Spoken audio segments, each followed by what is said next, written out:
చెందకు భక్తుడా, ఈ మాయలోక ఛాయను చూచినప్పుడు. భయము చెందకు భక్తుడా, ఈ మాయలోక ఛాయను చూచినప్పుడు.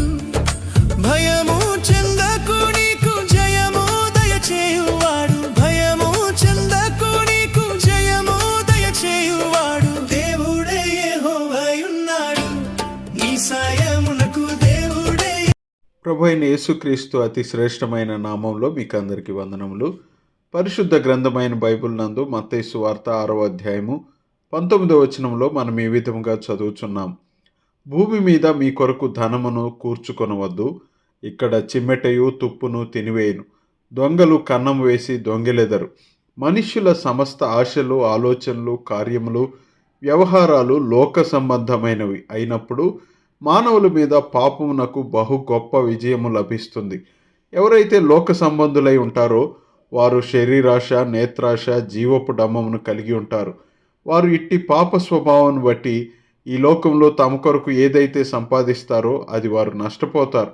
ధనము, ఆస్తి, గౌరవ ప్రతిష్టలు లాంటివన్నిటిని మానవులు తమ కొరకు సంపాదించుకొని కూడా వారు దేవుని ఎదుట వస్త్రహీనులుగా నిలవబడతారు. ఎందుకంటే వాటిలో ఏదీ కూడా వారితో రాదు. ఈ పరిస్థితిలో పాప కారణమును బట్టి దేవుని న్యాయపు తీర్పు ముందట మనుష్యుల కొరకు విధించబడిన శిక్ష కేవలం నరకమే.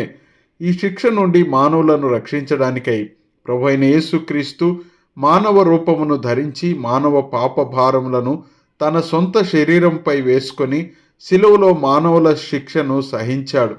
ఇప్పుడు ఎవరైతే ప్రభువైన యేసుక్రీస్తునందు విశ్వాసం ఉంచుదురో వారు రక్షణ పొందుతారు, పాప క్షమాపణ పొందుతారు, మరియు తమ కొరకై పరలోకంలో ధనమును సమకూర్చుకుంటారు. అచ్చట చిమ్మెట అయినను తుప్పైనను దాని తినివేయదు, దొంగలు కన్నం వేసి దొంగిలరు. మీరు పరలోకంలో మీ కొరకై ధనము సమకూర్చుకొన నిష్టపడరా?